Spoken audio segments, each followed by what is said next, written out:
வணக்கம் மக்களே.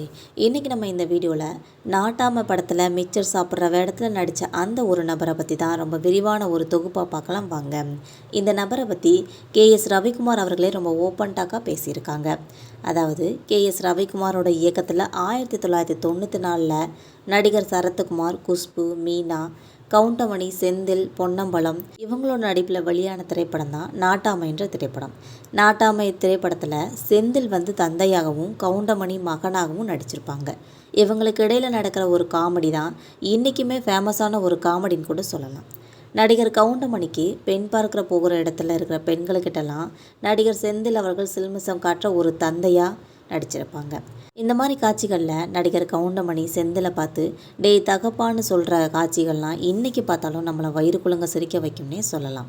அப்படி நடிகர் கவுண்டமணிக்கு பெண் பார்க்க போகிற இடத்துல எல்லாமே ஓகே ஆகி வர சமயத்தில் செந்திலோட ஃப்ளாஷ்பேக் கதையை கேட்டுட்டு பெண்ணோட தாய் கூட இருக்கிற ஒரு தொடர்பு தெரிய வருது. கடைசியில் பார்க்க போன பெண்ணு கவுண்டமணிக்கு தங்கச்சி முறையாகி முடிஞ்சிருது. இதனால் அங்கே அப்படி ஒரு கலவரம் நடக்க இந்த பக்கம் இந்த பெண்ணோட அப்பா எதுவுமே நடக்காத போல் மிச்சர் சாப்பிட்டு இருப்பாங்க. அந்த கதாபாத்திரத்தில் நடித்தவருக்கு தான் எந்த ஒரு டைலாக்குமே இருக்காது. வெறும் மிச்சர் மட்டும் சாப்பிட்ற ஒரு கதாபாத்திரமாக இருக்கும். நாட்டாமா படத்தில் வந்த இந்த மிச்சர் காமெடி மக்கள் மத்தியில் ஒரு வேறு லெவல் ரீச் ஆச்சுன்னே சொல்லலாம். இன்றைக்கும் நிறைய மீம்களுக்கு இந்த மிச்சர் காமெடி தான் தீனி போட்டு வந்துட்டுருக்குதுன்னு கூட சொல்லலாம். மிச்சர் சாப்பிட்ற அந்த நபரோட ஃபோட்டோ தான் பல மீம்களுக்கு இணையத்தில் இப்போ உலாவாகி வந்துட்டுருக்குது. இவங்களோட ஃபோட்டோ இணையத்தில் பெரும் வைரலாகி வந்துட்டுருக்குது.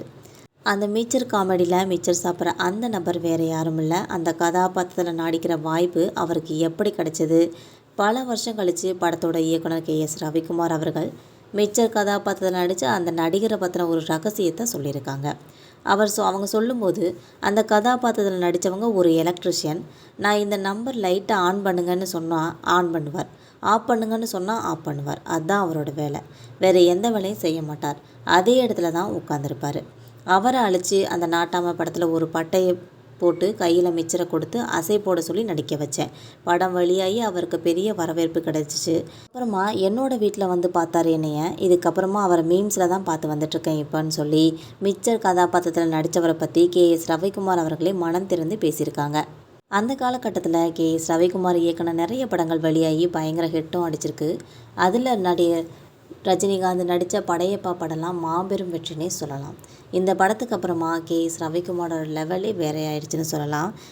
இந்த படத்தில் நடித்த எல்லாருக்குமே அடுத்த பெரிய ஒரு எதிர்காலம் இருந்துச்சுன்னு கூட சொல்லலாம். மக்களே, நம்ம போகிற இந்த சினிமா தகவல்கள் உங்களுக்கும் பிடிச்சிருந்தா மறக்காமல் நம்ம சேனலை சப்ஸ்கிரைப் பண்ணி பெல் ஐக்கானை கிளிக் பண்ணி வச்சுக்கோங்க. அப்போ தான் நம்ம போகிற டெய்லி வீடியோக்கள் உடனுக்குடன் நோட்டிஃபிகேஷனாக உங்களை சேரும். அதே மாதிரி உங்களுக்கு எந்த மாதிரி சினிமா தகவல்கள் வேணுன்றதையும் மறக்காமல் நம்ம கமெண்ட் பாக்ஸில் தெரிவிங்க. மறக்காமல் இந்த வீடியோவை லைக் அண்ட் ஷேர் பண்ணிக்கோங்க. தேங்க்யூ.